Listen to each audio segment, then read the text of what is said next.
Hello and welcome to 100 Yards of Football, Sports Talk Radio. I'm your producer, Jeremiah Long, and joining me this morning to talk about the NCAA football playoffs is Logan Landers. How's it going, brother? Jeremiah, how you doing, man? I hope you had a great holiday. I got to spend some family time and all, but man, we're at the end of 2020, and we're being kicked from 2021 off with a bang here with this Clemson Ohio State game. It's gonna be a hold on 1-1-21, and man, I'm ready for this one. I know a lot of the college football fans out there and all the Facebook groups that we're in, they're going crazy about this. And man, we're ready for this game. I know I'm ready for it. I know you're ready for it. I'm ready to talk more in depth about it, buddy. Yeah, let's get into it. I hope you had a great holiday. I hope everybody at home had a great holiday. Make sure to like, subscribe, and follow all of our channels. And if you listen to podcasts, make sure you go to wherever you listen to podcasts and look up 100 Yards of Football, and we'll pop right up. Just look for our green banner in the background. So, Mr. Logan Landers, break it down for us. Clemson versus Ohio State. What are the keys to the game, and who's going to be the victor? Oh, man, this is one that everyone's talking about, Jeremiah. Everyone's ready for this one. Look, we all know how dominant Clemson's been over the years now with Trevor Lawrence, Dabo Sweeney, and all the other players on that team who have helped that Clemson Tigers roster become great over the last couple of seasons. Mm-hmm. And they got Ohio State, who's been a little bit of controversial, I will say, given with their win-loss. With their win-loss record, yes, they are 6-0, but they've only played 6 games. And, I mean, look, whenever they got into this college football playoff, I know that their conference was saying, look, guys, you got to play these certain amount of games or else you won't be able to get in. Well, the last week of the season, that didn't happen due to some unfortunate COVID circumstances, but they were able to flex them in there a little bit, give them a nudge into that college football playoff, into that championship and all that. But I mean, hey, look, it's Ohio State. You can't count these guys out. They're always going to be powerhouses in college football. We've seen that time after time with all the great guys that have came through that system, all the great coaches, et cetera, et cetera. You can never count these guys out. They are a very talented group of individuals. Now, I mean, yes, the win-loss record isn't going to be pretty just because based off the fact that this has been an unprecedented season, Jeremiah. We've been saying that the entire year with this college football, as well as the NFL as well, with all these COVID cases just popping up each and every single day, and especially in college. And unfortunately, it's just been Ohio State more times than really I can count. And unfortunately, the teams that they've been playing also. Now, Clemson also, they've got a few cases as well. They're not perfect either. So this is a battle between two teams. I think Ohio State's going to be out for this one to prove to everyone, prove to all the doubters that they need to be in this spot, that they're not a fluke, that they weren't just pushed in here by the playoff committee, that they are for real, and that they can go up against a lot of these good teams, and that they have the roster to do so. I mean, they got Justin Fields, who's a top 2 quarterback right now. He's going to be probably the quarterback drafted behind the guy he's going up against with Trevor Lawrence over there in Clemson. So both of those guys are going to be battling for draft stock as well.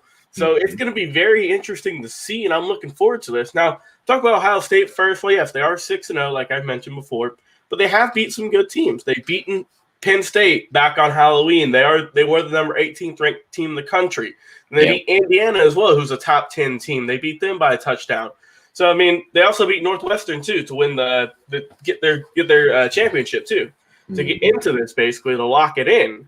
So, well, yeah, they have 3 of their teams have been against, top 20 ranked opponents, which isn't that's not a slouch either. That's not nothing to, just nod your head about and just be like, I mean, they beat, Penn State and Indiana and Northwestern. I mean, yeah, you might look at that and they're not flashy. They're not going to be the Georgias of the world, the Alabamas and whatnot. That's just the conference that they're in. They can't do anything about that. And I mean, like I said, they're top 20 teams too. So, I mean, they got to be doing something right to be ranked up there. Am I right? So you can't deny that they've beaten good teams. And while it's just unfortunate because everyone's going to look at that win-loss record and just kind of give them an asterisk by their name and just be like, man, they shouldn't be in there. They've only played 6 games. Meanwhile, with Clemson, they've played a full season. But nonetheless, let's talk more about Ohio State and their players and how I think that they can capitalize and potentially get this win on New Year's. So, of course, it's being led by Justin Fields, the hotshot quarterback. Hey. He's had a very good year so far.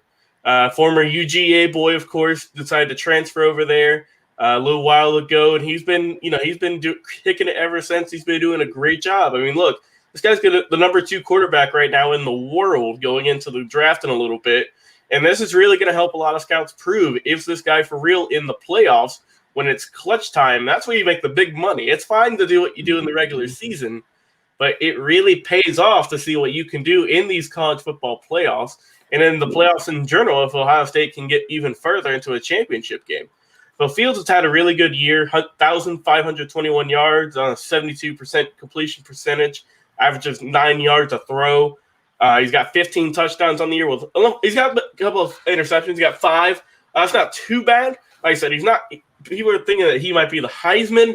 Right. That's a little far-fetched for me. I'm not going to say he is the Heisman. I do think that Mac Jones, Trevor Lawrence, Kyle Trask had a little bit better seasons, just in terms of numbers-wise. And unfortunately, I don't think he's going to get it just based off the fact that those, like I said, he's only played a few games, so he's not going to have the best stats either. But in the 6 games, of course, he has had a very good run at it. Now, of course, it's not just the quarterback. There's a whole team around him. And, I mean, there's a lot of really talented guys on that team who've helped him out and get these 6 wins on the year. I mean, there's Trey Sermon, the running back, who's done very well. He's got 675 yards with 3 touchdowns as well. Also, Master Teague the third. He's got 449 yards with 6 touchdowns. And Justin Fields himself, he's got 5 touchdowns on the ground as well. Wow. Almost 300 yards. So he's got 20 touchdowns in total, man. He's got 15 in the air, 5 on the ground. So he's been doing a one-man show there on that Ohio State. He can do it all. And, I mean, that's what people like about him. He's that good dual-threat quarterback. Like me and you have talked about over the whole year, which is a valuable commodity, whether you're in college or whether you're in the NFL. You got to be able to get out of the pocket. And Justin Fields has been able to find the end zone in that sense a couple of times now. So he's been doing a good job with that. But it's not just the running game that's helping them out as well. It's also on the receiving end of things, man. They got great guys like Garrett Wilson, who's looked great this year, 621 yards, 5 touchdowns. Also, Chris Olave, 36 catches, 528 with 5 touchdowns as well. So both of those guys have really been kind of the 2-man wrecking crew when it comes to the wide receiving core for this Ohio State Buckeye team. Off of the tight end, Jeremy Ruckert has been doing good too. He's got 3 touchdowns on the year as well. So it's always good to have a good big man out there to always kind of mix things up sometimes. Always get a couple of passes and just kind of throw the defense off a little bit. Absolutely. The kicking game, yeah, of course, man. The kicking game's been phenomenal as well. They're a perfect 33 for 33 with extra points.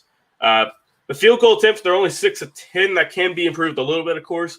But that is crucial when we see the playoffs. Now, we usually don't highlight kicking on this show or anything, but that's crucial sometimes. Sometimes a field goal or a missed extra point can be the key factor in winning and losing these games. So I'm going to highlight more about the kicker in a little bit with Clemson as well. But Ohio State, pretty solid, rock solid so far. But what they really need to do in this game against this high-powered Clemson offense, they got to stop them. That's where the defense comes in.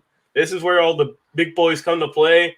And, man, they got some good guys on that team, no doubt. They got Pete Werner, who's done tremendous things this year, leading the team in tackles with 37. He's been doing his thing out in the linebacking position. He's got 2 forced fumbles as well, which might play a part in things. Tommy Togai, he's been the DT on the year, leading the team with 3 sacks. Jonathan Cooper as well, the DN, his brother-in-arms, has got 2.5 sacks also. So we'll have to see if they can apply any kind of pressure to Trevor Lawrence and what they can do. Also, you got Sean Wade waiting back there in the backfield at quarterback position. He's got 2 picks on the year. And so, I mean, you got to be on the lookout if you're Trevor about where these guys are, because they're going to be coming for him. They're going to be coming for him hard. They're going to be coming for him fast. And they're going to try and get Trevor as quick as possible to try and maybe knock him out the game in the first quarter, because we saw that Clemson's only loss on the year was against Notre Dame, in which Trevor Lawrence did not even play. So that is a big factor, because when you got that guy in there who, let's face it, he's going to be the number 1 pick. Everyone's been saying that since the year basically even started. you're gonna have a lot of eyes on him, and he knows it though. He's been in these high pressure games before. This is not new to Trevor.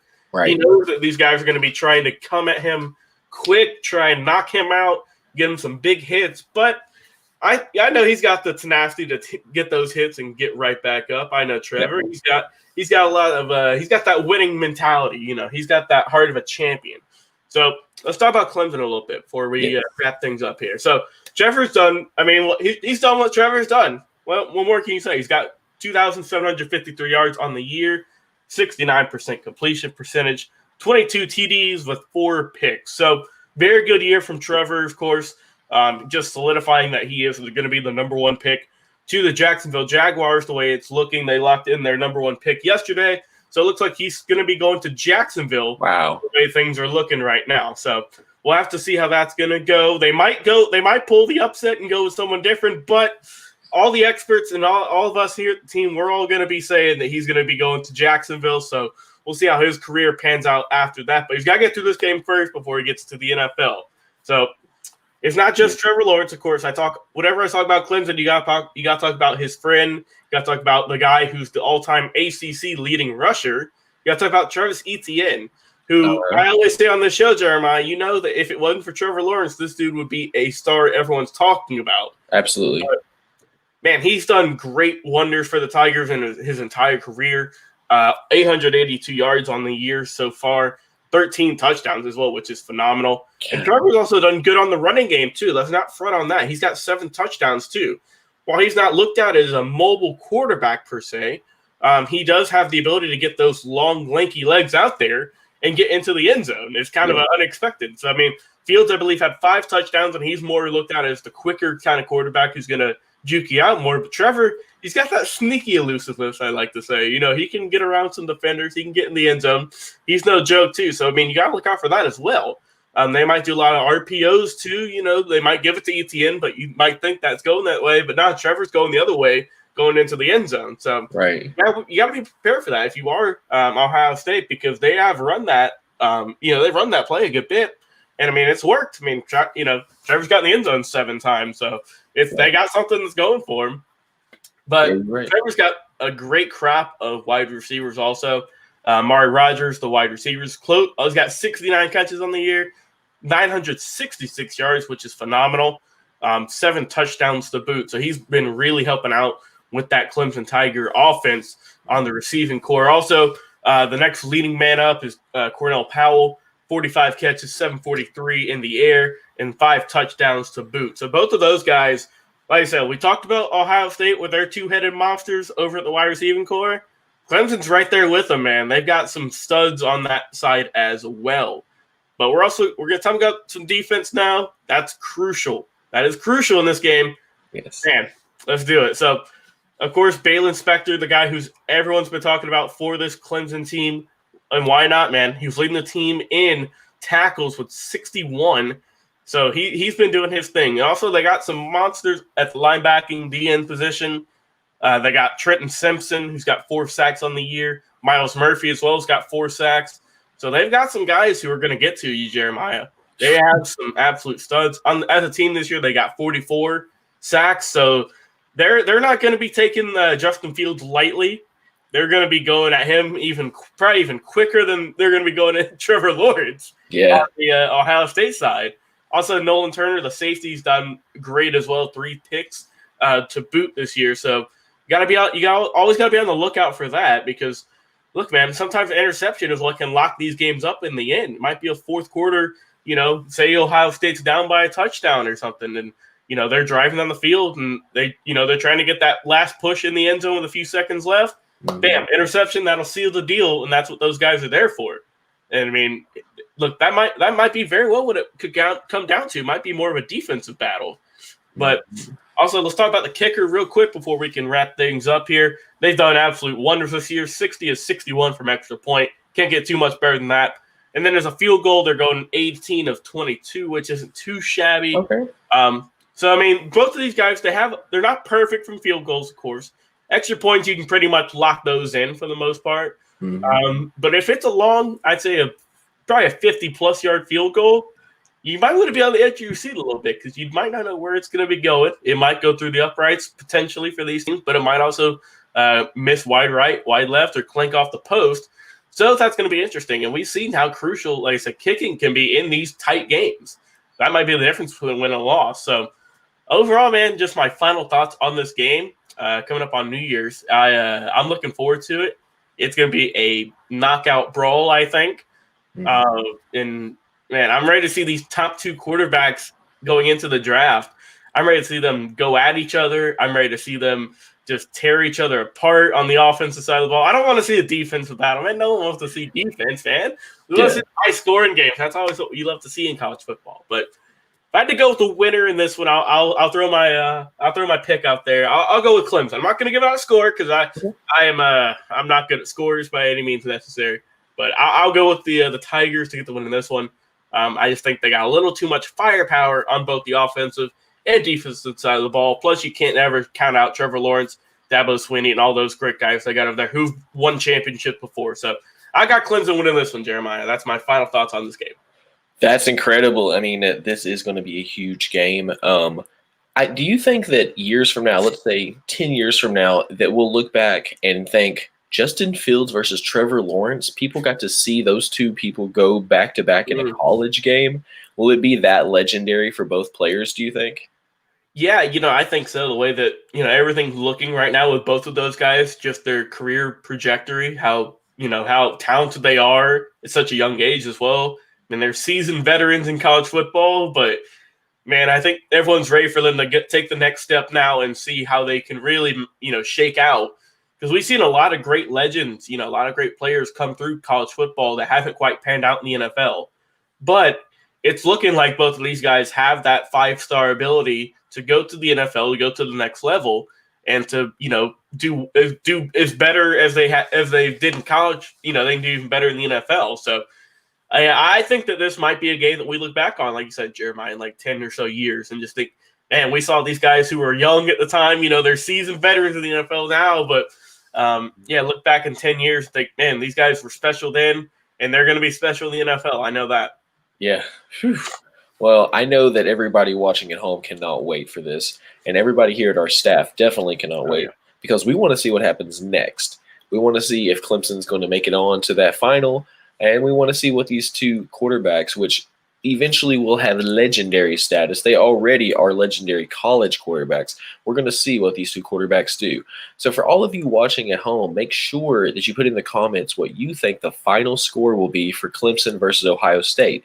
And also don't forget to like, share, and subscribe. We love it when everybody shares our podcast. Every time we get more feedback from new people and they tell us, hey, somebody shared it with us, and that's why we came here. We love that, and we super appreciate it. So make sure if you listen to podcasts to go wherever you listen to podcasts, such as Spotify, and just look up 100 Yards of Football. You'll see our 50-yard line football sitting right there at the middle, sponsored by the Believe Podcast Network, which we have had a great partner in the Believe Podcast Network ever since we launched our podcast back in August, was that maybe? Yeah, that sounds about right. August, September, that kind of deal. So yeah, we've been there for a little bit. I think it was September, actually. Yeah, I think you're right. I think it was September. So we've only been doing the podcast since September. So everybody jumping in and joining our podcast, we really appreciate it. We have a huge following over here on Facebook, over on YouTube, and we're growing our audience over on Twitch. So for everybody watching there, please just keep enjoying it. Now, if you're not a Spotify user and you use like Apple Podcasts, then we have that available too. Just look up 100 Yards of Football. And if you don't use Apple Podcast, also just look up wherever you listen to podcasts, and we will be there for you.